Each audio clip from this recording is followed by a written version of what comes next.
ತಮಗೆಲ್ಲ ಹೇಳಿದ್ರು ಅಭಿವೃದ್ಧಿ ವಿಚಾರ ಮತ್ತು ನಾಯಕರ ವಿಚಾರ, ಅವರಿಗೆ ಧನ್ಯವಾದಗಳು.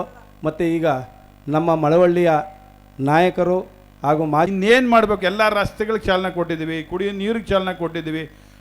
ಏನು ನಿಮ್ಮ ಕಡೆ ಭಾಗಕ್ಕೆ ನೀರು ತರಬೇಕು ಅಂತೇಳಿ ನಿಮ್ಮ ಎಪ್ಕೋಡಿಯಿಂದ ಬರ್ತಕ್ಕಂಥ ಕಾಲುವೆಗಳಿಗೆ ಸುಮಾರು 300 ಕೋಟಿ ರೂಪಾಯಿಗಿಂತ ಹೆಚ್ಚು ಅನುದಾನವನ್ನು ಬಿಡುಗಡೆ ಮಾಡಿಸಿದ್ದಾರೆ.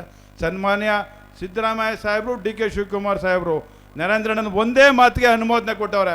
ಇದಕ್ಕೆ ನೀವು ಯಾಕೆ ಬೆಂಬಲ ಕೊಡಬಾರ್ದು? ಅದೇನು ಎಪ್ಕೋಡಿ ನೆಲೆಯಲ್ಲಿ ಒಬ್ಬರೇ ಒಂದೇ ಜಾತಿಗೆ ಓದೋದ? ಹೇಳ್ರಪ್ಪ, ಒಂದೇ ಕೆರೆಗೆ ನೀರು ತುಂಬೋದ? ಯಾರೂ ಉಪಯೋಗಿಸೋದಿಲ್ವಾ?